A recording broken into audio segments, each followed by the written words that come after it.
referência do Museu da Bolsa do Brasil. Entrevista com André Eduardo Demarco, realizada em 16 de novembro de 2023.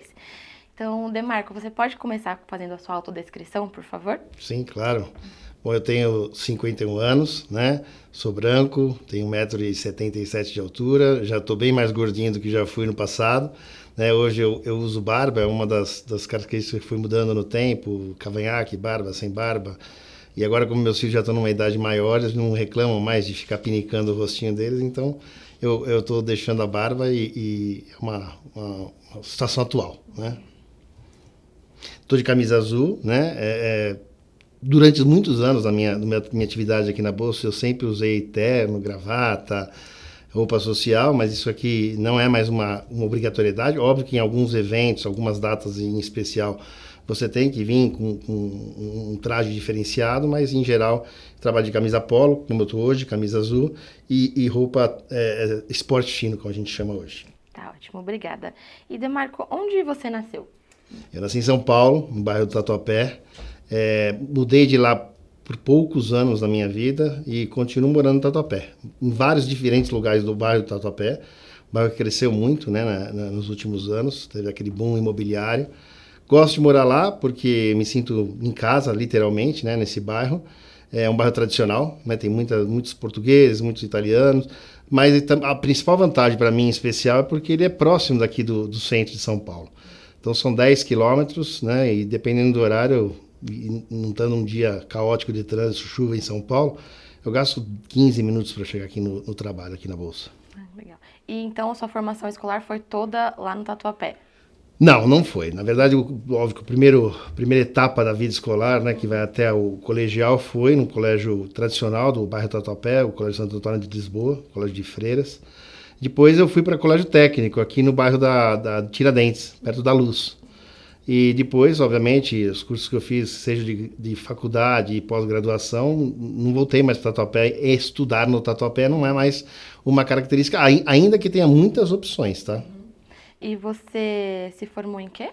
Eu me formei, tem um pouco de história, minha primeira formação foi um curso técnico em eletrônica, e foi esse o motivo de eu vir trabalhar na Bolsa, tá? Foi essa formação técnica em eletrônica.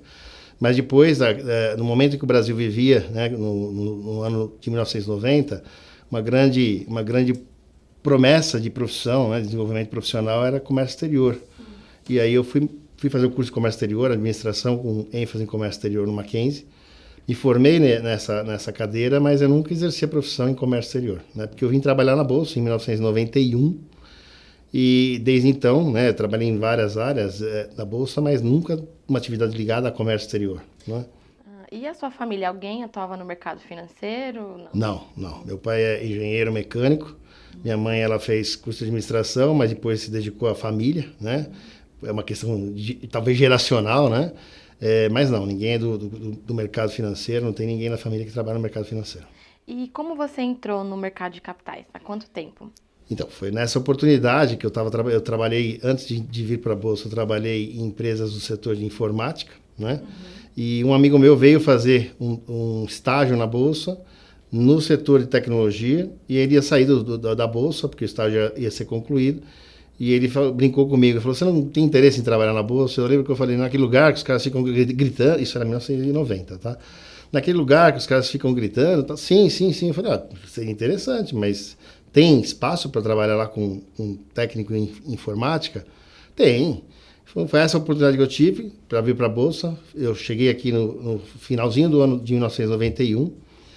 Já tinha me formado em técnico em eletrônica e comecei a faculdade naquele ano, né, de 92, na Universidade Mackenzie em Administração e Comércio Exterior. Então foi uma oportunidade para trabalhar naquilo que eu tinha a formação técnica, mas ato contínuo, logo em 93, eu já tive uma oportunidade de mudar de área, ir para a área de operações em pregão, e não desenvolvi mais a carreira em engenharia, por exemplo, que talvez fosse o mais comum e o mais, talvez, razoável fazer, de sair do técnico eletrônico para engenharia elétrica, engenharia mecatrônica ou mecânica. Todos os meus amigos são engenheiros hoje, daquela época, mas eu não. Entrei no mercado de capitais, fui gostando muito do mercado de capitais. Tinha uma facilidade, o mercado de capitais naquele momento, em especial a Bolsa, já passava por um processo de evolução tecnológica, o modelo do pregão viva voz era predominante, mas a gente já tinha um desafio, a primeira plataforma eletrônica de negociação no Brasil, que foi em 1991, e eu fui me adaptando a esse modelo, adaptando a essa evolução, participando dos processos de evolução da plataforma de negociação dentro da área de operações, e fui crescendo dentro da Bolsa. A Bolsa é um lugar que dá muita oportunidade, tem vários desafios, passei por vários momentos históricos, né? Hoje a gente fala, parece que está tão distante, mas não está tão distante, desde a crise da Ásia, a crise da Rússia, bug do milênio, World Trade Center e muitos outros que aconteceram aí no passado recente, e que obviamente todo o aprendizado que a gente tem vivendo, né? Hoje é história, mas você viveu o presente naquele momento. Ensina muito, ajuda muito.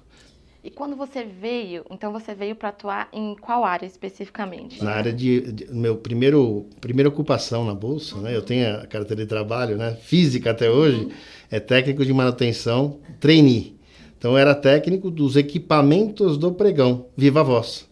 O pregão Viva Voz naquele momento ele era organizado na Rua Álvares Penteado e eu consertava os equipamentos do pregão, né? Viva Voz. Então eu ficava o tempo inteiro no pregão, ficava o tempo inteiro naquela gritaria do pregão, vendo, tentando entender como é que as coisas se organizavam, fui aprendendo, fui entendendo, ouvindo, fazendo curso, até que no final do ano de 92, o pregão ele estava precisando muito de mão de obra, né? E aí teve uma oportunidade de desenvolvimento interno na Bolsa. Desde aquela época, isso sempre foi um grande estímulo para o desenvolvimento das pessoas na Bolsa. E aí eu me candidatei, fui aprovado, e eu saí da área técnica e fui para a área de operações. Aí na área de operações tinha um grande momento que a área de operações vivia, né? Que era uma questão geracional. Você tinha várias pessoas que conheciam muito, mas que já tinham idade, né? E que viria um ciclo de renovação natural, que era o ciclo da tecnologia. Eu aproveitei esse momento, fui me especializando, né? A primeira grande oportunidade foi trocar a plataforma para Windows e depois desenvolver a primeira plataforma depois do CATS, que era a plataforma original, que foi a plataforma com a Bolsa de Paris, né? O Mega Bolsa. Então, eu ia perguntar um pouco para você sobre o perfil desses operadores quando você chegou e depois falar um pouco sobre essa evolução das plataformas. Tá bom. O perfil dessas pessoas eram pessoas que conheciam muito, né? Viveram a década de 80, viveram a década de 90. Eu vivi uma parte dessa década de 90 com essa equipe de operações. Mas elas tinham muito conhecimento de um momento que o Brasil viveu de abertura de capital, de vinda de empresas, né, à Bolsa. E que algumas empresas vieram à Bolsa, mas não tinham liquidez. Então, elas tinham muita história, conheciam as empresas estatais, viveram um momento de divulgação de notícias ainda por fax, telex. Então, você não consegue comparar uma coisa a outra, mas eram pessoas que tinham muito conteúdo. Mas tinha um desafio natural, que pode ou não ser superado, né? Alguns superam, alguns não superam, que era o desafio tecnológico.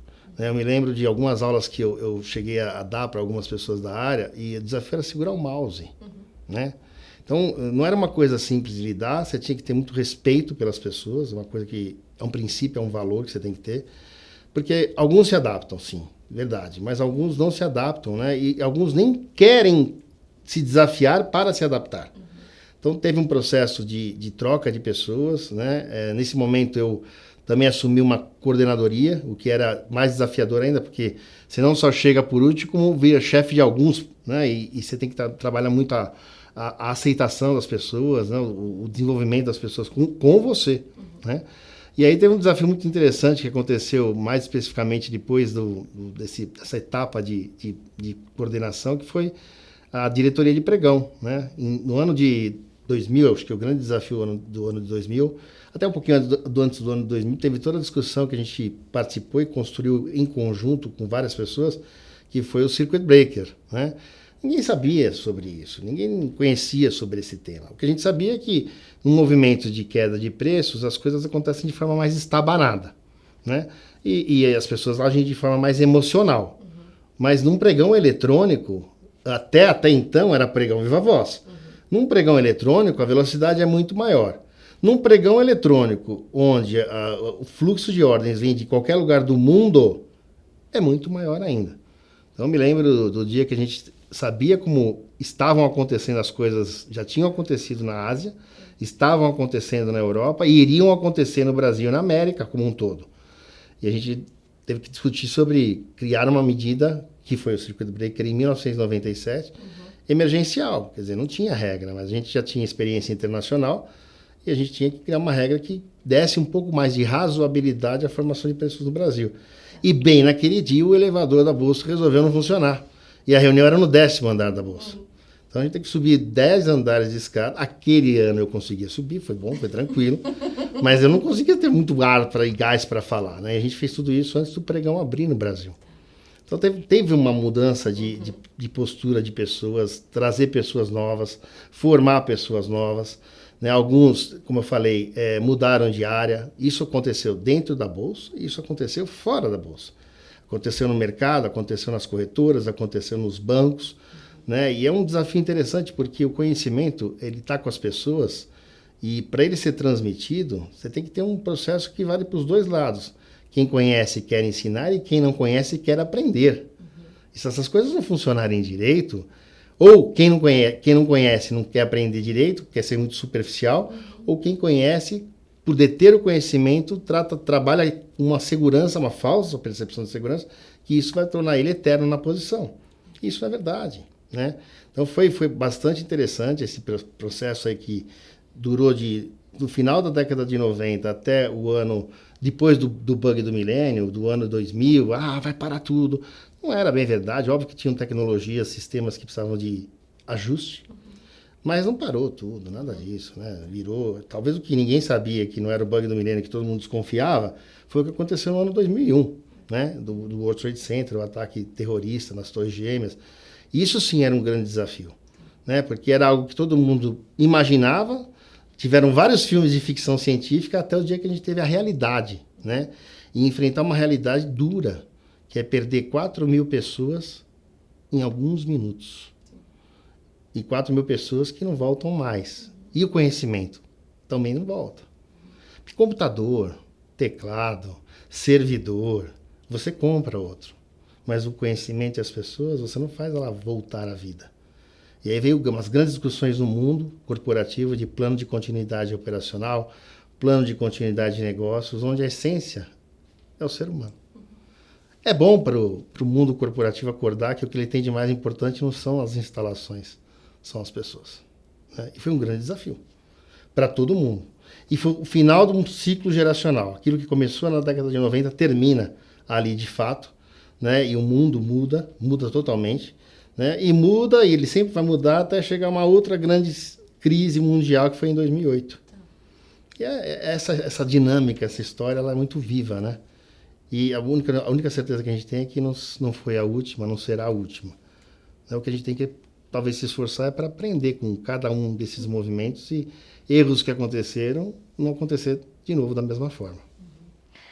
E agora eu vou pedir para a gente voltar um pouquinho, depois a gente vai mais para os anos 2000. Mas então quando você chegou, a negociação já tinha o CATS? Quando você chegou? Ele tinha acabado de ser implementado. Ele foi implementado no finalzinho dos anos 90, quer dizer, de 1990, para ser mais exato. Começou a funcionar no início de 91, mas para 3 empresas, 4 empresas, a lógica era ao contrário, né? Papéis de muitíssima baixa liquidez iam para o sistema eletrônico, enquanto que os papéis de média e alta liquidez permaneciam no pregão viva voz. E aí o processo foi invertendo, né? Conforme todo mundo tinha que ganhar segurança no sistema eletrônico. E conforme foi se ganhando segurança no sistema eletrônico, esse processo foi invertendo. Mais papéis de empresas emissoras, né? Iam para dentro do sistema eletrônico e papéis de muita liquidez ficavam ainda no viva voz. Esse processo durou até o limite foi o ano de 2005, que foi quando o pregão viva voz no mercado de ações foi desativado. E aí eu queria que você contasse para a gente, então, um pouco como que foi a introdução da negociação eletrônica desde o CATS até o Puma. Eu sei que é uma resposta um pouco longa, mas se você puder dar esse panorama para a gente, por favor. De novo, né, o processo de negociação eletrônica fora do Brasil já existia, né? Mas sempre o benchmark mais trabalhado e divulgado era a Bolsa de Nova York, que era fundamentalmente uma bolsa modelo pregão Viva Voz. Mas qual que é a grande sacada da plataforma eletrônica? É a questão da democratização do acesso, né? Pregão Viva Voz, eu lá estive durante tantos anos, só entrava quem tinha autorização para entrar. Eram diversas vezes a gente viveu isso, de algumas pessoas virem à porta da bolsa com as cautelas de ações da Telebrás. Eu posso entrar para vender minhas ações? E não era permitido. Dentro do pregão só podia entrar dentro do pregão quem tinha o acesso, que era o operador de pregão Viva Voz. Então, quando você abre o sistema, que é um sistema fisicamente limitado, né? No pregão nós chegamos a ter no limite, né, de ocupação perto de 1.500 pessoas. Só que não adiantava você colocar 15 mil pessoas dentro do pregão. Tem um limite de funcionamento, né? Que é a pessoa não pode estar em mais do que um lugar ao mesmo tempo. Então o pregão se organizava por rodas de negociação, e em cada roda você tinha lá um papel negociando, mas você não podia estar em 2 rodas ao mesmo tempo. Por isso que tinham 3, 4, 5, 6, 7 operadores em cada instituição. Cada um negociava um determinado ativo num determinado momento. O pregão eletrônico, ou o sistema eletrônico, a primeira diferença dele é ele quebra, ele rompe essa parede física do pregão. Né? Para você acessar o sistema eletrônico, você tem que ter uma senha de acesso, um direito de acesso, uma senha de acesso. Depois você tem que ter o conhecimento. Você tem que ser treinado no sistema para poder operar o sistema. E à medida que o sistema vai se ampliando, mais pessoas vão se conectando, mais líquido ele fica. Né? No pregão Viva Voz, tinha algumas regras que no pregão eletrônico não se aplica. No pregão Viva Voz só pode apregoar o melhor preço. No pregão eletrônico você pode apregoar vários preços. Eles se organizam de forma crescente na venda e decrescente na compra. Então você tem mais profundidade no pregão eletrônico do que no pregão Viva Voz. No pregão Viva Voz você só faz negócio se você encontrar com a pessoa que quer fazer um negócio contrário no mesmo preço que o seu. No pregão eletrônico você põe o teu preço lá, o outro põe o preço lá e em algum momento os preços se encontram. Então ele foi crescendo, ganhando essa dinâmica, né? Mesmo papéis que tinham muito baixa liquidez no pregão Viva Voz, quando iam para o eletrônico ganhavam liquidez. E isso foi dando muita credibilidade. Só que como todo sistema ou tecnologia está suscetível a falhas. E quando dava um problema de tecnologia, né, é óbvio que ele tem que ter redundância, etc. Mas quando acontecia um problema tecnológico, sempre o backup era volta para o Viva Voz. Volta para o Viva Voz, porque lá você consegue fazer negócio. Né? Óbvio que o Viva Voz também pode ter um limite, né, de um problema mais de maior gravidade. A questão é que, à medida que o eletrônico foi crescendo, ganhando robustez, ganhando liquidez, ganhando sistemas robustos e com contingência testada e validada, ele foi crescendo. O CATS chegou no seu limite. O CATS ele teve uma duração de 6 anos. Mais ou menos, isso é uma mostragem quase que empírica que existe, de 6 a 7 anos no máximo é a durabilidade de uma plataforma de negociação. O CATS durou 6 anos no Brasil, ele já existia fora do Brasil. O CATS é um sistema adquirido da Bolsa de Toronto. Quando chegou no 6º ano, ele estava exaurido do ponto de vista tecnológico. Ainda que ele tivesse passado por uma modernização para o Windows, ele era uma plataforma fundamentalmente em sistema operacional DOS, a famosa tela verde, né? Aquela tela verde que todo mundo falava, pô, mas não é nem o Windows ainda. Ele mudou para o Windows, mas ele continuava sendo o CATS. Né? Ele até mudou de nome, ele virou WinCATS. Mas é só charme isso daí, tá? Quando chegou no limite dele em termos de tecnologia e ele já estava sendo demandado por isso, a Bolsa tomou uma decisão não é muito fácil de tomar, mas ela tem que ser tomada. Você buy or desenvolve. Ou você compra ou você desenvolve. E a Bolsa preferiu usar, de novo, como foi na escolha do CATS, mas ele era o primeiro, licenciar um sistema de negociação. E foi licenciar o sistema da Bolsa de Paris, que aqui no Brasil, ele foi chamado de Mega Bolsa. Né? E o Mega tem uma explicação, né? O CATS também tem, né? O acrônimo. Computer Assisted Trading System, CATS, e Mega é Mercado Eletrônico Geral de Ações. Tá? Aí trouxe o Mega Bolsa para o Brasil com uma grande proposta. Qual que era? Esse sistema ele tem que ser robusto o suficiente para preparar o Brasil para desativar o Viva Voz. Ele não iria desativar, ele ia preparar para isso. Quem ia decidir pela desativação? O mercado. Mas logo que ele veio para o Brasil, foi em 1995, até a gente adaptar, fazer as customizações dele, e eu tive à frente disso com várias pessoas da Bolsa, né? Foi até 97. Em 97, quando chegou no Brasil, junto com isso, chegaram as primeiras grandes crises globais. E a gente tinha que administrar as duas coisas. 97, 98, 99, no Brasil, o dólar, a paridade cambial, e aí a dúvida, bug do milênio. Óbvio que o sistema de negociação eletrônica estava preparado para o bug do milênio, porque ele era um sistema moderno. Mas tinha outros sistemas periféricos que precisavam passar pelo mesmo desafio. Passamos, não, tá legal, estamos aprovados, aí vem o World Trade Center. E aí vem uma grande discussão de plano de continuidade, pessoas, seres humanos, ambiente de trabalho. Você não pode pôr todo mundo no mesmo prédio, porque olha o que aconteceu.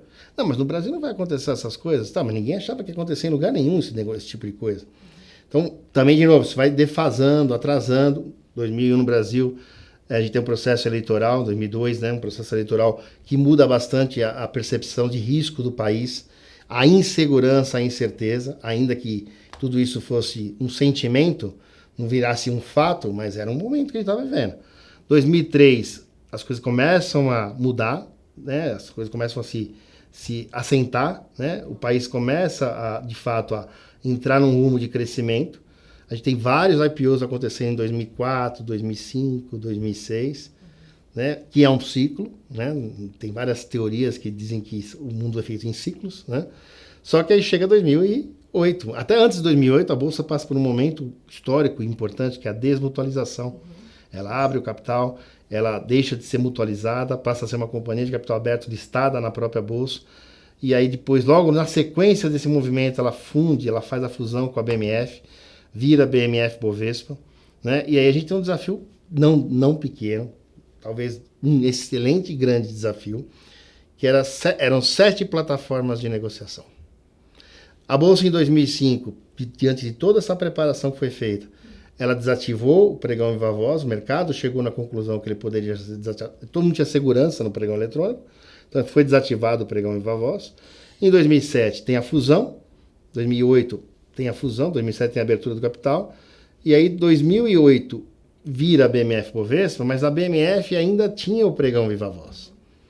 E aí volta a discussão, mas precisa ter o pregão viva voz na BMF? E nós tínhamos 7 plataformas de negociação de tecnologias diferentes. Aí o grande desafio era, muito menor de discutir o pregão viva voz da BMF, o maior desafio era conviver com 7 tecnologias diferentes. Tentar, de alguma forma, diminuir o número de tecnologias e buscar uma convergência e otimização, até porque o custo é menor. Foi essa decisão de fazer uma busca, de novo, por uma tecnologia fora do Brasil, e foi a parceria feita com a Bolsa de Chicago, para trazer o Puma, né? Mas, de novo, trazer o Puma não era um plug and play, era trazer o Puma, que lá tinha o nome de Falcon, fazer as adaptações e decidir os momentos em trazer isso para o Brasil. O primeiro momento foi 2011, quando a gente trouxe o mercado de derivativos, para em 2014 trazer o mercado de ações. Então é uma história longa de plataformas de negociação. Você vê 2014, nós estamos há 9 anos hoje, 2023, né? E é uma plataforma que se sustenta hoje, né? Porque ela foi sendo também adequada, modernizada em alguns itens, em novas funcionalidades, mas hoje ela atende os dois grandes temas de uma plataforma de negociação: conectividade, performance e funcionalidade. Ela tem que ter essas duas coisas. Ela tem que equilibrar essas duas coisas, funcionalidade e conectividade, com as questões de performance. Quando você fala que, né, então a gente trouxe o Mega Bolsa já com vistas no possível fim do pregão viva voz,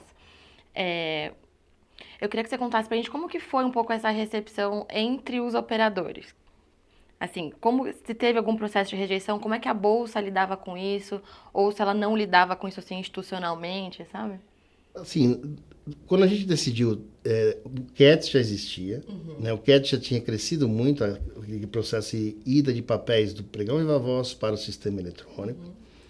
É óbvio que alguns operadores de pregão viva voz se tornaram excelentes operadores de pregão eletrônico, tá? Outros profissionais chegaram e foram direto para o pregão eletrônico, tá? Mas o fato é que o pregão eletrônico precisava crescer. E aí a nova tecnologia, como toda, a palavra nova já se explica, né? A nova tecnologia vai abrir essa pista de crescimento. Existia um receio dos profissionais de pregão viva voz? Existia, lógico que existia, né? Principalmente pela questão da não adaptabilidade, né, que eles pudessem enfrentar. A Bolsa, ela não é um empregador do profissional de operações, né? O operador de uma sociedade corretora. Ela não é. Mas o cara vem todo dia para cá, trabalha o dia inteiro aqui, né? Das 9 da manhã às 6 da tarde. Então a relação é diária e contínua, mas o empregador dele é uma instituição financeira. Então a Bolsa ela se preocupou muito com isso, foram feitos vários programas de treinamento, de desenvolvimento desses profissionais, mas alguns tinham uma dificuldade, talvez uma questão de individual, pessoal, e alguns tinham uma rejeição à ideia. Né? Então, por isso que acontece esse movimento de 2000, principalmente depois de 2001, onde uma das discussões que surgiu é se tivesse um ataque dentro do pregão. Está vendo como o pregão viva voz também é vulnerável? Não é só a falha da tecnologia que pode parar o pregão eletrônico? Então, de 2001 em diante, em especial de 2001 em diante, o pregão viva voz, os papéis que negociavam no pregão viva voz, as empresas, passaram a ser empresas que negociavam simultaneamente no pregão viva voz e no eletrônico. De quem era a escolha onde ia negociar? Do investidor. E aí ficou muito claro. A escolha do investidor era no eletrônico. Então chegamos a ter 99% dos negócios feitos num determinado ativo, que era de negociação simultânea, sendo feitos exclusivamente no pregão eletrônico. E aí o finalzinho foi mais difícil, né? Porque foi esvaziando. Tinham dias, e eu vivi isso com eles, que o pregão ficava em silêncio, não tinha. E o pregão nunca foi um lugar silencioso. Aliás, o pregão não é para ser silencioso, né? Mas ficava muito silencioso, parecia que não tinha nem aberto a negociação, né? O pregão não estava funcionando. Até a decisão era mais difícil, mas foi uma decisão consensuada entre mercado e a própria bolsa. E aí decidir, né? É uma questão de decisão. Em que momento que vai ser o último pregão? Tem lá o simbolismo de ser o último pregão. Mas foi o que aconteceu. E eu acho que, nesse momento, alguns profissionais ainda foram para as mesas de operações, foram se recolocar dentro das instituições, e alguns saíram do mercado, né? Seja por uma questão de atingimento de uma idade, seja por uma questão de percepção de que não ia se recolocar, foram trabalhar em outras atividades. Eu me lembro que alguns foram ser corretor de imóveis, mas acho que foi um momento que não foi de uma hora para outra. Ele foi acontecendo, eu posso dizer para você com segurança, intensamente durante 4 anos. Mas durante 8 anos essa discussão ela esteve presente.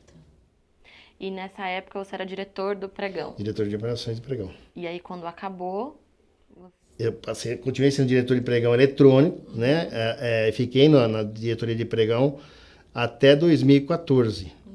E foi quando a gente, em conjunto com a equipe de tecnologia e a equipe de operações, implantou o Puma. E aí eu decidi mudar de cadeira. Eu falei, pô, acho que já participei do CAT, já participei do Mega Bolsa, já participei agora do Puma, né? Eu acho que toda a contribuição que eu podia dar nessa evolução da plataforma de negociação da Bolsa, eu fiz e preparei pessoas para isso agora. Então, eu gostaria de aprender outras coisas, porque a Bolsa é muito ampla, o conhecimento da Bolsa. Muitas áreas, muitos temas, muitos produtos, serviços. Tem toda a pós-negociação. Tem, mais recentemente, a gente desenvolveu o mercado de balcão. Então, tem muita coisa para aprender. Eu falei, eu vou provocar uma mudança, né? Em 2014 eu já tinha 23 anos de bolsa, mas a última coisa que eu queria é me acomodar, né? Ainda não, né? Então eu peguei e falei, não, então é hora de provocar isso. Aí eu fui para trabalhar na área de produtos. E foi uma outra experiência incrível, que eu fiquei em produtos de 2014 até praticamente 2018. Foi uma experiência bastante bacana, porque produtos fala muito com operações, porque não adianta você criar um produto que não se opera, né? E para operar você precisa ter produto.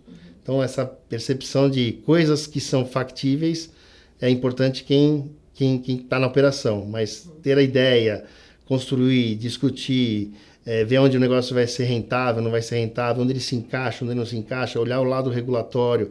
Então foi uma experiência bastante curiosa e profunda em produtos, mas veio a fusão, né? Em 2017 para 2018 veio a fusão com a CETIP, que criou a B3, e aí eu tive uma oportunidade, me chamaram para voltar para a área de operações, mas não mais a área de operações de bolsa, e sim a área de operações de balcão.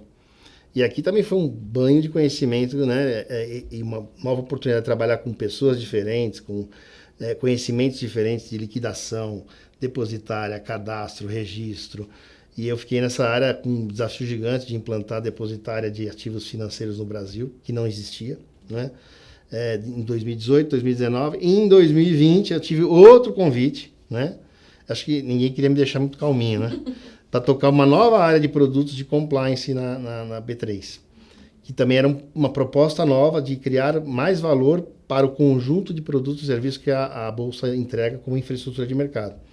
Eu fui para essa área, a gente trabalhou nessa área 1 ano e meio, praticamente, quase pouco menos que 2 anos, para criar essa plataforma. Criamos a plataforma, entregamos alguns módulos dessa plataforma para o mercado. E aí eu fui de novo convidado, né, para tocar, aí sim, a cadeira que eu ocupo hoje, que é a de diretor de autorregulação da BSM. Né, que também é uma outra experiência única, ímpar. Não existe, eu diria que não existe nada igual em nenhuma delas, mas essa em especial talvez seja a mais completa, porque você não pode não conhecer. Você não tem esse privilégio de não conhecer. Você tem que conhecer, porque você vai ter que discutir temas com o regulador, você vai ter que discutir temas com o mercado, você vai ter que discutir temas com a própria B3. Então você tem que ter muita propriedade e se não conhecer, não tem nenhum problema, vai atrás. E se estiver errado, não tem nenhum problema, reconheça, né, que você está errado. Mas é uma cadeira, talvez das cadeiras que eu ocupei nesses últimos 9 anos, é a mais quente. Então, agora que você começou a falar da BSM, você pode explicar um pouquinho para a gente qual o papel da BSM e da autorregulação para o mercado? Posso. Autorregulação é uma função, né, uma atividade, né, estabelecida pelo próprio regulador. Principal proposta de valor da autorregulação, né, não é a palavra regulação. E quem regula é o regulador. Né? A autorregulação, a principal proposta de valor da autorregulação é a proximidade.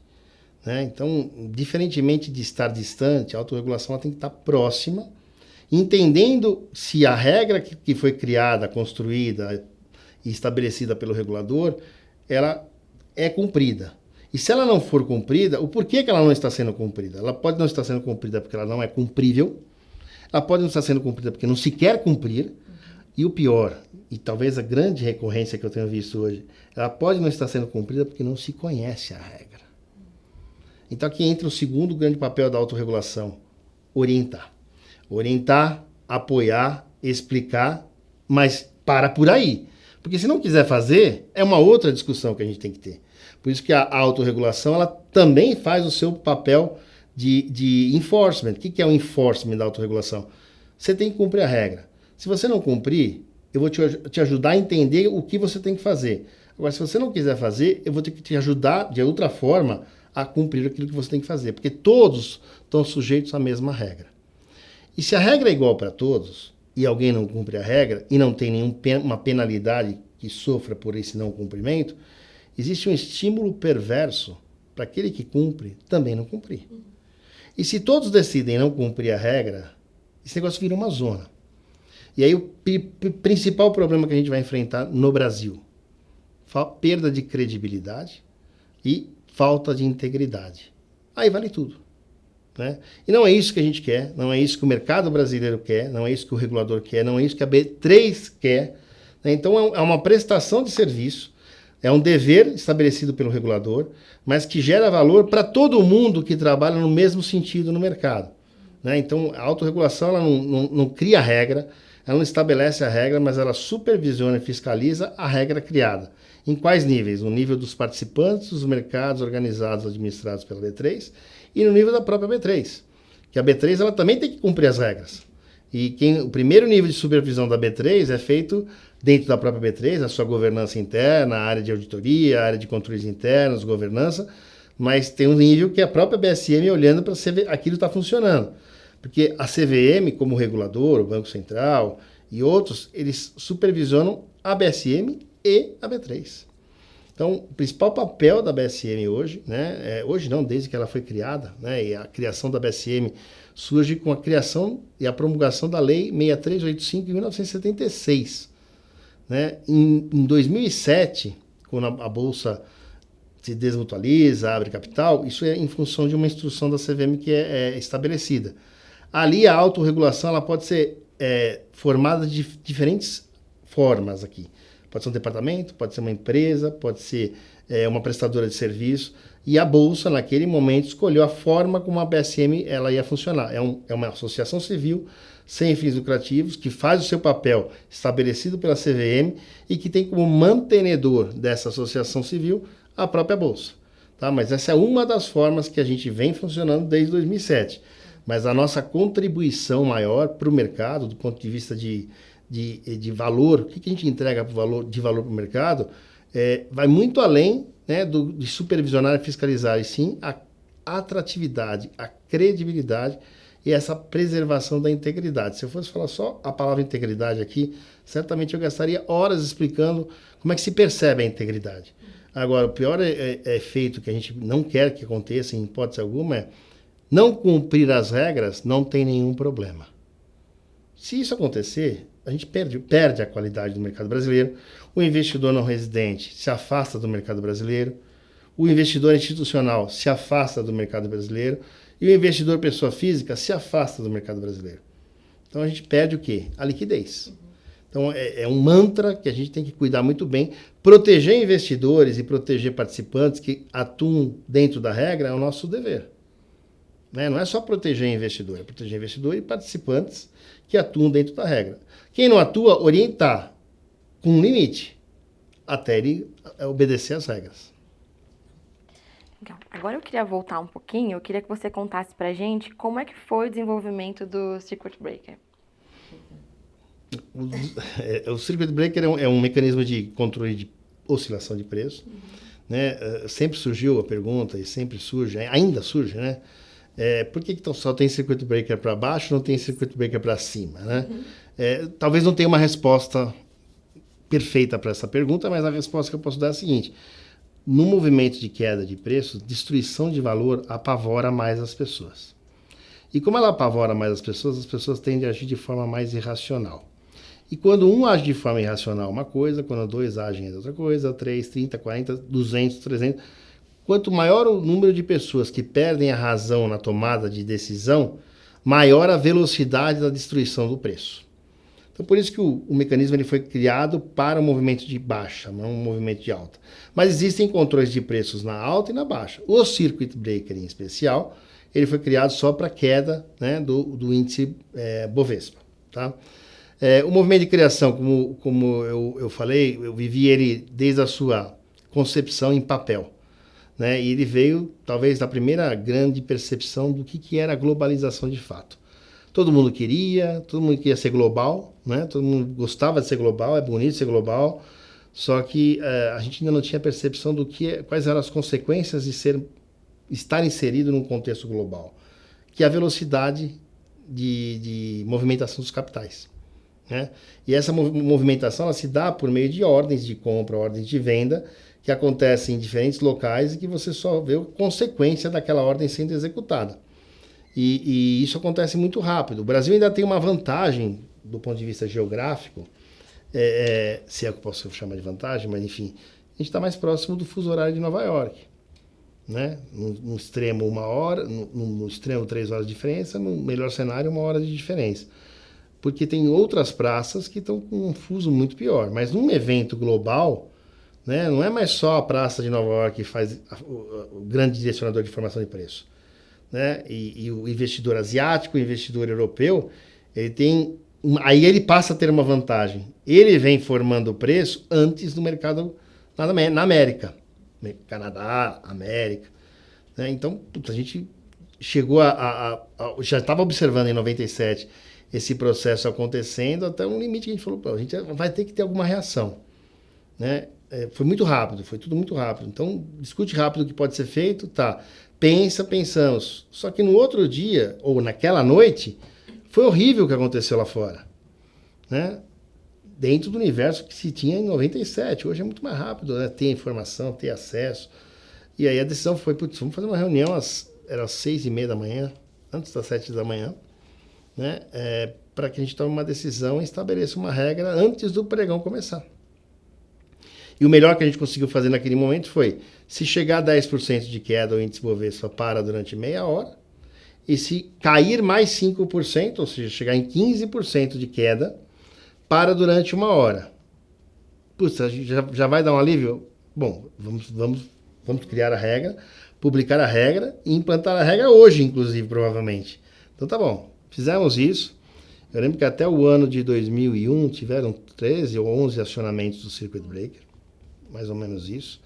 E a experiência, em quase 80% das vezes, 90% das vezes, é que quando se acionava o Circuit Breaker, quando a negociação era retomada, o mercado se organizava melhor e chegando em determinados dias a fechar positivo. Mostrava então que aquele mecanismo ele tinha lá um lado efetivo e eficiente de funcionamento. Tiveram duas situações que chegou em 15%, duas, né? O que mostrava para a gente que precisava ter um segundo nível. Essa uma hora dava mais angústia, óbvio, mas dava mais razão às pessoas, até porque nós parávamos, mas o mercado americano não parava. O mercado europeu e asiático já estavam parados, porque lá era noite, né? Mas dava mais razão para as decisões no Brasil. Dava um pouco de ansiedade para aquelas empresas que tinham ADR, porque elas continuavam negociando no mercado americano, mas paravam no mercado brasileiro, e aí ficava um pouco de desequilíbrio entre o investidor que tinha condições de negociar lá fora, mas não tinha condições de negociar aqui dentro. Essa foi uma grande discussão que a gente foi aprendendo no tempo, né? Porque você não pode fechar a porta para uns e não fechar para outros, né? Mas o fato é que a gente aprendeu que isso era eficiente, funcionava. Aí veio 2001, o World Trade Center, e não foi Circuit Breaker, aquele movimento era muito mais profundo do que o Circuit Breaker. É óbvio que seria acionado o Circuit Breaker, mas a diferença é que o Circuit Breaker ele sempre foi pensado para que a negociação fosse retomada.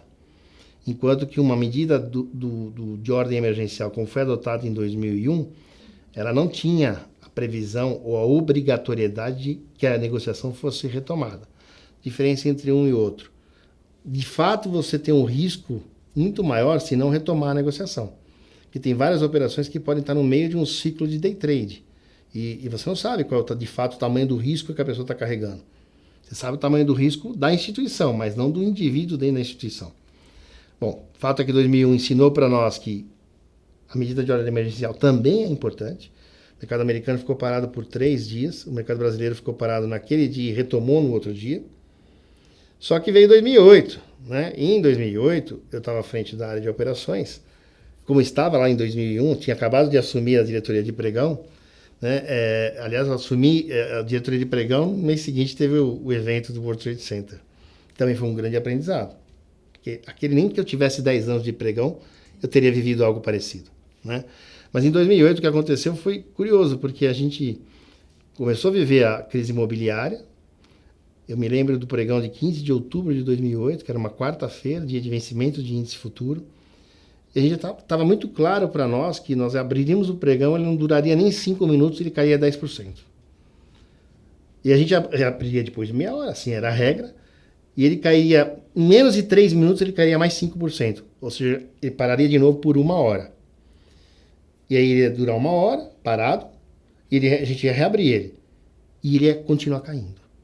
A única coisa que a gente sabia, porque é matemático, é que ele não caía 100%. Mas quanto ele caía? Ninguém sabia. Mas ele vai cair, porque a experiência só tinha 2 vezes que chegou em 15%. Mas ele vai cair mais do que 15%? Vai. Quanto? Não sei. Olha o que está acontecendo lá fora. E aí a gente teve que tomar uma decisão e criar a regra 3. Porque até lá tinha a regra 2, tinha a regra 3. E o que é a regra 3? Cara, a gente pode ser muito criativo, mas nem sempre a gente é tão criativo assim.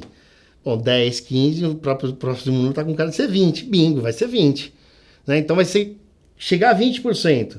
Bom, meia hora, 1 hora, parece que o próximo número vai ser 2, né? Tá, mas se chegar a 2 horas, para 2 horas e volta e cai de novo, até onde vai esse negócio? O pregão tem 6, 7 horas. Então vamos fazer o seguinte, vamos discutir um negócio, se chegar a 20, para, e ele para, mas a gente garante que vai ter meia hora de pregão. Então ele pode parar, talvez por 6 horas, porque se cai muito rápido primeiros 10, meia hora. Cai muito rápido e chega em 15, 1 hora. Então praticamente 1h30 ele ficou parado. São 7 horas, tem ainda 5 horas e meia. Se ele cair muito rápido e chegar em 20, é melhor que ele fique parado 5 horas. E só deixa essa meia hora para negociar. Foi essa regra que foi criada em 2008. Né? sabendo que, ou desejando que ela não fosse acionada, né? Mas deixando bem claro que não adiantava fazer regras em pílulas. Era melhor fazer uma regra que você deixasse meia hora de liquidez para as pessoas que precisassem realizar o ativo. Geralmente, realizar o ativo é vender para pagar algum prejuízo. E isso é importante. Esta é a liquidez que precisa ter, mas não a liquidez de tá caindo, deixa eu vender porque vai cair mais. Porque todo mundo que tomar essa decisão, tá caindo, deixa eu vender que vai cair mais, vai ajudar a cair. Vai fazer o movimento do preço cair mais ainda. E essa regra está sustentando até hoje. E parece que ela chegou no limite da razoabilidade. Né? Mas, de novo, matematicamente, a única certeza que a gente tem é que nada vai a zero. Né? Um ativo ele pode estar custando R$10, R$100, ele vai cair até 1 centavo de real, porque 1 centavo de real é a menor unidade de negociação. E qualquer coisa para 1 centavo de real não dá 100% de queda. É matemática, né? E como que foi essa recepção, assim? A gente criou uma regra, divulgou, e como foi essa recepção entre, enfim, corretores? Todo mundo, assim, esperando a regra. Tá. Tem hora que todo mundo sabe que tem que ter uma regra, mas todo mundo espera quem é que vai criar a regra. Tá. No final é isso. E essa regra dos 20% nunca precisou ser usada? Que eu me lembro, não. Chegou perto.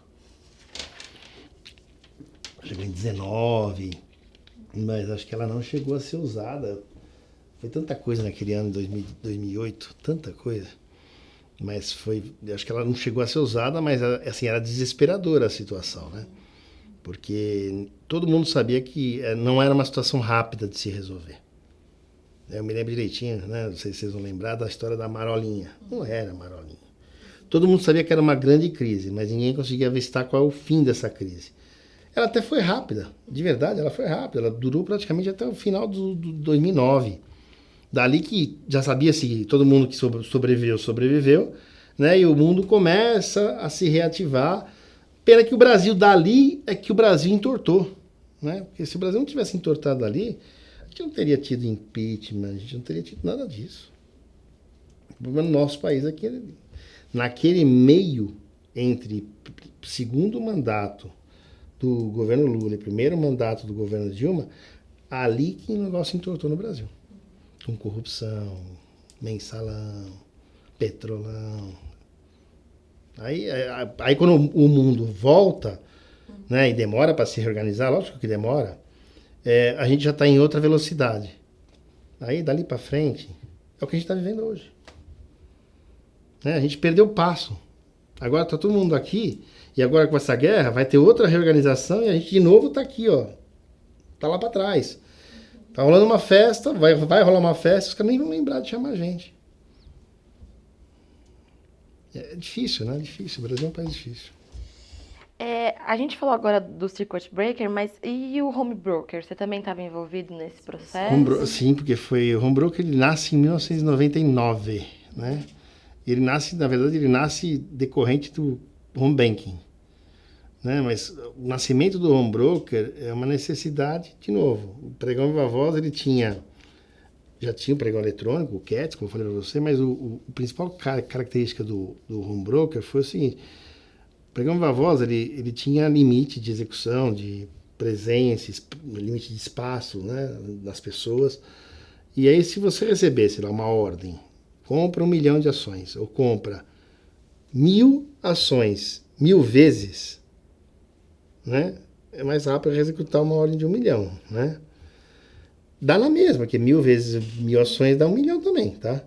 Só que esse tipo de eficiência, ele começa a deixar essa ordem menor em segundo plano. E aí, o que acontece? Bom, estar em segundo plano ninguém gosta, porque você pode ter um preço pior, um preço de execução pior. Pior ainda é quando você mesmo comandar a ordem. E as pessoas já tinham aprendido, né, com o home banking, que você podia fazer as coisas sem precisar ir na agência. Então já tinha uma tecnologia construída. O que estava agora é só testar se essa tecnologia se aplicava para o mercado de capitais. Ela já existia para o mercado financeiro, será que ela se aplica para o mercado de capitais? E aí o home broker começa ali. Né, algumas corretoras implantando o home broker, dando acesso para o investidor. Né? O home broker é o nome velho do DMA. DMA, a expressão DMA é Direct Market Access, acesso direto ao mercado. O que é o DMA? É o home broker de outrora, de 1999. O que é, na essência, o que é isso? Eu tenho acesso ao mercado por meio de alguém. Quem é esse alguém? É a corretora. Eu não chego na bolsa, como tinha o cara que vinha com um papelzinho na porta-bolsa que queria entrar no pregão. Não, você não entra no pregão. Quem entra no pregão é a corretora, para executar a sua ordem. Tá bom, indo para o home broker. Você não entra no pregão se não tiver uma corretora que te dá uma senha de acesso, e aí você executa a sua própria ordem de acordo do jeito que você quiser. O home broker nasceu no Brasil com linha de escada, modem, linha de escada, e funcionava. Não tinha nenhum problema em funcionar.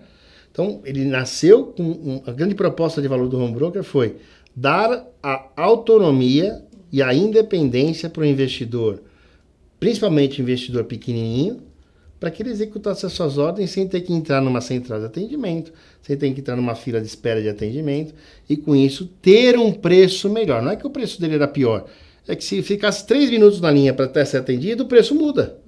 E se ele tivesse uma tela que ele digitasse o preço, ele pega um preço melhor por consequência. Foi assim que nasceu o home broker. Né? No momento em que as pessoas depois foram ganhando confiança, vendo que funciona, e aí do home broker você vai depois para o portátil, aí depois você vai para o celular, e assim vai. A tecnologia evoluindo e as pessoas ganhando confiança na tecnologia. Mas eu lembro que a primeira leva de home broker surge com aquele modem, aquele barulhinho. Você falava, meu Deus, você conectou, não conectou? Conectou. Era 33 kbytes. Hoje a gente tem uma rede em casa de 400 mega, 500 mega. Então, não é comparável. Mas a proposta que ele trouxe foi de dar autonomia e independência para a pessoa física de executar suas ordens de uma forma mais rápida. É mais uma medida de democratizar esse Sim. acesso. E sabe por quê também? Você já ouviu falar do aftermarket? O aftermarket ele surgiu também um pouquinho depois dessa época, né? E ele tem uma explicação. O aftermarket e o home broker estão profundamente ligados, né? Tinha muitas ordens que vinham do home broker, portanto, primeiro veio o home broker, que elas eram enviadas para a bolsa às 8h30 da noite, 9 horas da noite. Aí eu estava à frente da negociação, a gente sempre quis entender as coisas. Por quê, né? Porque ele envia essa ordem agora, mas a bolsa está fechada. Então essa ordem ficava, a gente chama de in waiting, esperando a abertura do dia seguinte. Caramba, esse cara, por que ele não envia amanhã? Por que ele enviou hoje? Ou por que ele enviou hoje até 5 horas da tarde ou 6 horas da tarde, que era quando o pregão estava funcionando? Ele tem como enviar, a gente já sabe que ele enviou via home broker. Por que ele não enviou antes ou por que ele não envia amanhã? Bom, óbvio que você tem que fazer pesquisa, etc. A gente descobriu. Em geral, naquele momento, tá? Eram profissionais autônomos que tinham, naquele momento, a oportunidade de sentar em frente a um computador. Estamos em 1999, 2000. Pessoal, tá? E mandar a ordem. Racionalizar a sua ordem e mandar a ordem. Amanhã a ordem entra. Então ele não estava procurando a execução imediata, ele estava procurando as condições que tornassem a decisão dele uma decisão refletida. Só que o problema é que entre o momento que ele mandava, e geralmente, eu falava, não sou propaganda, o marketing da Rede Globo, era no horário do Jornal Nacional, que era o telejornal mais assistido naquele momento no Brasil. Então o cara se informava e tomava alguma decisão. Ótimo, só que entre esse momento e amanhã do dia seguinte, tinha todo o mercado asiático e europeu já funcionando. E tinha notícias. Tinha jornais que abriam dia de manhã, faziam morning call. Chegava de manhã, se fosse uma hora de compra, ele falava, compra R$10, no outro dia abria 12. Ele não comprava. Vende a R$15, no outro dia abria 14. E ele não vendia. Então existia pouca efetividade dessas ordens, apesar de o meio que ele está usando já ser um meio mais moderno. A independência já ser conquistada. Faltava o que agora? O ciclo final, a execução. Por isso que criou-se o aftermarket. Por que a gente então não pega um pedacinho da noite, né, e dá a chance dele executar ainda nesse mesmo dia? O aftermarket, ainda que seja à noite, é o mesmo dia do dia. Até se discutiu em algum momento o before market. Você tem um horário que é de manhãzinha antes das 9 horas da manhã. Foi assim que surgiu o aftermarket. Só que você vai lembrar, acho que você vai lembrar, não se pergunte idade, mas em 2001, você lembra o que aconteceu no Brasil? Governo Fernando Henrique, o último ano do governo Fernando Henrique, aliás, foi um dos eventos que prejudicou muito o PSDB. Crise da energia. Desliga a televisão, desliga o micro-ondas, aquela luzinha vermelha, aquela luzinha piscando, né? E uma das coisas que a gente teve que tomar como decisão foi reduzir o aftermarket. Queria até as 10 ou 10 e meia da noite. E a gente reduziu, ele ficou meia hora, 1 hora de funcionamento. Tentando pegar esse horário, 8 horas, né? No máximo, 8 horas, 8 e meia da noite. Mas o aftermarket ele surgiu para capturar esse tipo de público. Porque quem opera institucional, ele tem que fechar as cotas de fundo. Ele não pode operar às 8 da noite. Ele tem no máximo até as 4 da tarde, 4 e meia da tarde, para rodar todo o processamento dele, fechar as cotas de fundo, definir o valor da cota, avisar os cotistas, se tiver resgate, se tiver aplicação. O aftermarket para esse cara não serve para nada, né? E para o não residente, pode servir, porque às 8 horas da noite no Brasil é outro horário no mundo que ele está vivendo. Então o aftermarket ele surgiu, a origem dele foi essa. E quais os desafios, assim, tecnológicos que você acha que a Bolsa enfrenta hoje, assim, em termos de desenvolvimento? Não adianta, acho que cada vez mais essa nossa crise mundial, pandemia, né? Ela mostrou que a dependência de tecnologia é muito grande. Né? Então, por mais que todo mundo aprendeu em 2001 a importância de ter disaster recovery, alta disponibilidade, site de contingência, equipes de contingência, né? De alguma forma treinar pessoas que têm o mesmo conhecimento. Elas não são iguais, mas o conhecimento tem que ser distribuído. Né? Tudo isso foi importante e continuará sendo importante pro resto da vida. Né? Academic, sites de e-learning, tudo isso é importante. Ensino à distância. Só que quando chega a pandemia, a gente aprende um negócio cruel, né? Que é o seguinte, olha, aqui, se daqui a pouco aqui tiver algum problema, é capaz de dar uma piscadinha e a luz continua funcionando, a gente vai continuar trabalhando, não vai ter nenhum problema, em casa. Só que em 2020 a gente teve que ir para casa, né? Eu estou vendo isso agora, semana passada aconteceu um fato curioso, o escritório está mais cheio. Por quê? Eu posso estar errado, tá? Mas por quê? Porque as pessoas estão sem luz. Bingo. Aqui tem ar-condicionado. Nem todo mundo tem ar-condicionado em casa. Tem um ventilador que te joga um ar quente. Gostoso pra cacete. De repente, a ocupação aumentou. Né? Olha que curioso que a gente vê como o comportamento humano ele é relativamente previsível. Né? Aposto que no inverno vai ter bem menos gente trabalhando no escritório. Eu fico em casa, de pijama, de meia, melhor. Né? Então a pandemia ensinou pra gente que a dependência da tecnologia. Cara, quem tem no break em casa? E você está operando? Está no meio da execução de uma ordem. Manda o funcionário para casa, ele tem uma VPN. Sim, mas a VPN dele depende do provedor de internet dele, depende do equipamento dele e da energia que ele tem na casa dele. Você deu a VPN para ele, mas e o resto? O resto é dele. Então, acho que você perguntou qual é o desafio. O desafio vai ser encarar essas coisas mais complexas, que não é mais coletivo, é quase que individual. Um amigo meu trabalha numa instituição financeira, a sala dele parece um mini CPD. Os caras queriam colocar um equipamento no transformador do prédio dele. Ele tem a posição chave e ele não pode ficar sem energia. Mas a construtora não deixou. Falei, uau, cara. Ele não podia ir, estava no meio da pandemia. A sala dele, ele teve que praticamente tirar a família dele da sala. Ele tem um monte de equipamento lá para não ficar. Mesmo que acabe a energia, ele tem lá um monte de parafernália, mas eles queriam colocar imagina, mexer na instalação elétrica do prédio. Então, esse eu acho que é o desafio que a gente vai ter que ter. Pensar em soluções que não vão atender individualmente as pessoas, mas vão atender grupos. Grupos em lugares diferentes. Como era a participação feminina no mercado e como você enxerga essa mudança?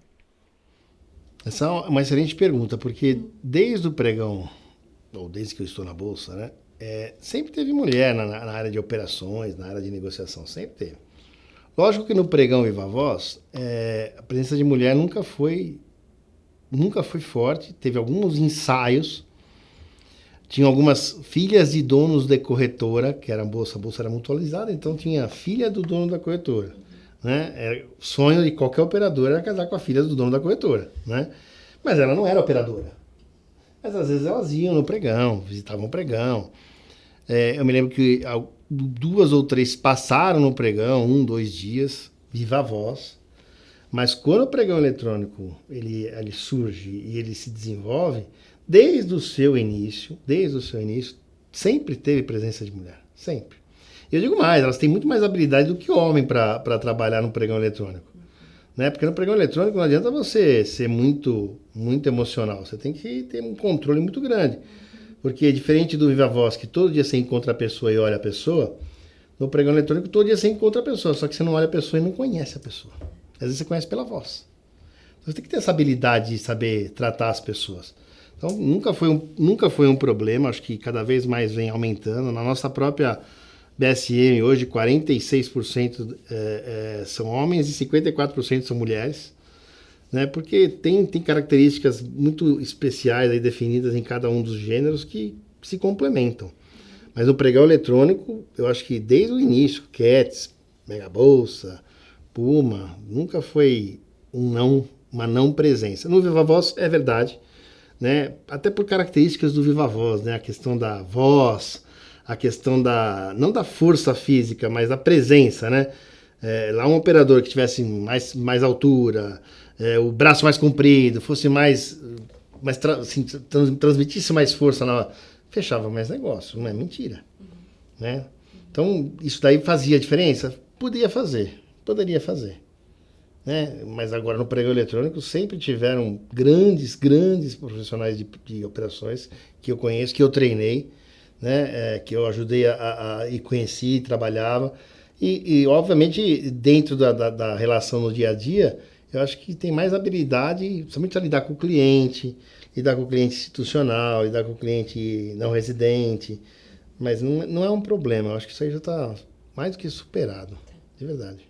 E você entrou aqui na década de 90, qual a diferença que você vê em termos de cultura da Bovespa para o que hoje é a B3?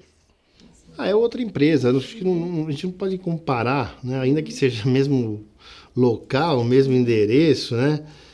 Mas é outra empresa, acho que a empresa evoluiu muito, ela acompanhou a evolução do mundo, ela se conectou ao mundo, ela tem muito mais visibilidade do que ela tinha quando era Bolsa de Valores de São Paulo, né? Ela se modernizou, ela teve um desafio que ela aceitou e superou, que foi essa questão geracional, de ir modernizando a tecnologia, as instalações e as pessoas, né? Um desafio importante que é não perder a essência, não perder o conhecimento, respeitar as pessoas. A Bolsa sempre cuidou muito disso, né? As pessoas que por aqui passaram, né? E aqui deixaram sua história, sempre foram muito respeitadas. Eu nunca vi ninguém ser desrespeitado pela Bolsa.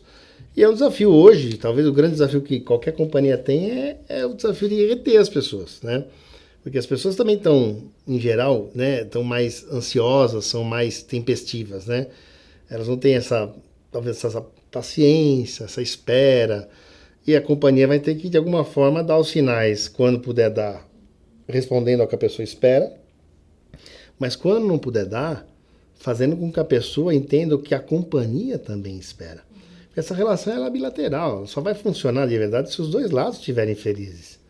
Né? Então, acho que esse é o desafio da Bolsa, mas posso dizer com certeza, ainda que seja praticamente o mesmo endereço, né? Porque eu já trabalhei na Álvares Penteado, já trabalhei na Franja de Abreu, já trabalhei na 15 de Novembro, na Praça Antônio Prado, na Faria Lima, em Santana do Parnaíba e agora na Líbero Badaró.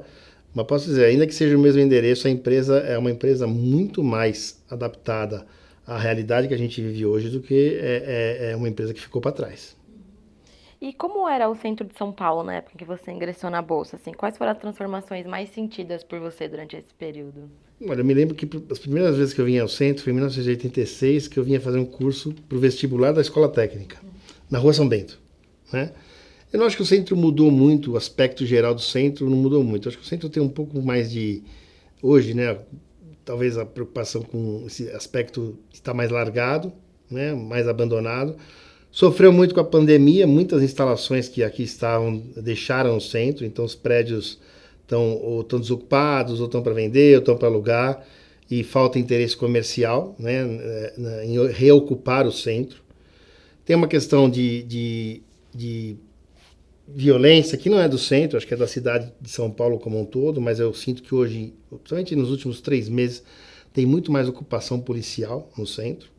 Né? O centro não é um lugar, apesar de ser muito bonito, não é um lugar que dá para se conviver à noite. Eu, por exemplo, quando eu saio daqui, eu não volto mais para cá à noite.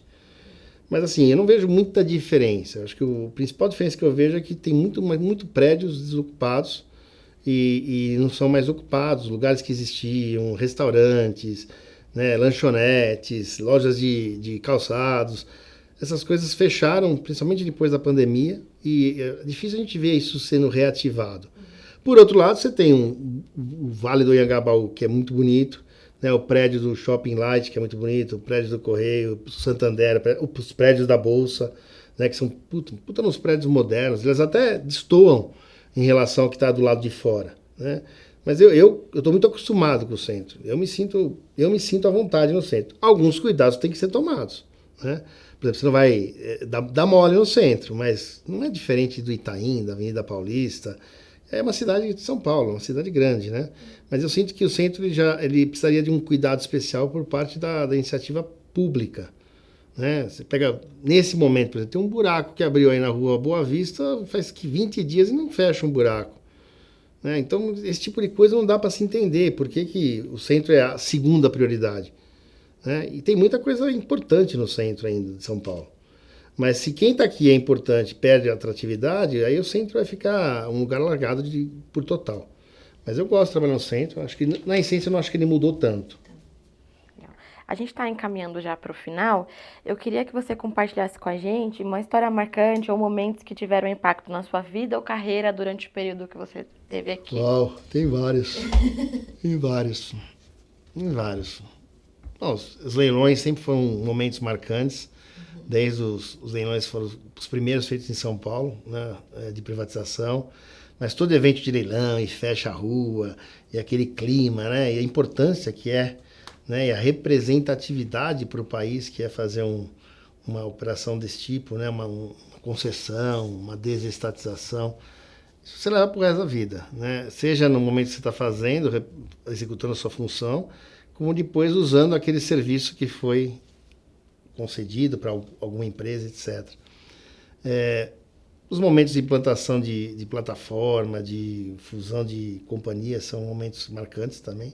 Todo o processo de nova cultura, de você pensar de um jeito diferente vindo para o mesmo lugar. Isso é curioso, né? Quando você muda de emprego e vai para outro endereço, as coisas parecem que são mais fáceis. Agora, quando você muda de emprego no mesmo endereço, é um desafio curioso. Eu posso dizer porque esse desafio eu vivi, né? Mas acho que talvez o mais marcante aqui foram as vezes que as pessoas mais próximas, né, de família, vêm para cá e vê onde você trabalha e caramba, existe mesmo. E quem tinha na época do Pregão Viva Voz. Tem um evento muito legal quando o Pregão Viva Voz tinha uma escola de samba, né? E a pessoa passava dentro do pregão, fazia uma festa, depois ia para a rua. Então, o pregão sempre foi um lugar de fazer amigos, né?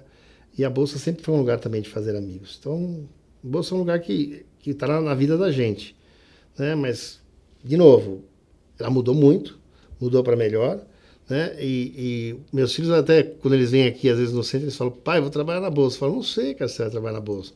Se você quiser, você pode, né? Mas você que vai decidir. Né? Porque desde sempre, eu estou aqui desde 91, então é difícil pensar no André sem pensar na Bolsa, ou pensar na Bolsa e não pensar no André. Né? Mas é um lugar muito legal de trabalhar. E para você, qual a importância da preservação e divulgação da memória do mercado de capitais? É muito importante, é muito importante. Tem coisas que não são os livros necessariamente que vão escrever, que vão falar, então ouvir essas pessoas que conhecem, que contam com carinho, que contam com emoção, que viveram. É um registro que, para quem tiver curiosidade, vai ser uma oportunidade única, né, de aprender. Muitos eu vivi, né? Então eu posso dizer de verdade, é muito legal. Dar um tempo para essas pessoas falarem é um sinal de respeito ao ser humano que poucos sabem o que significa. Tem mais alguma coisa que você queira compartilhar com a gente? Tá ótimo. Então, em nome do Centro de Referência, agradeço a sua participação e contribuições para o nosso programa de História Oral. Legal. Obrigado a vocês pelo convite.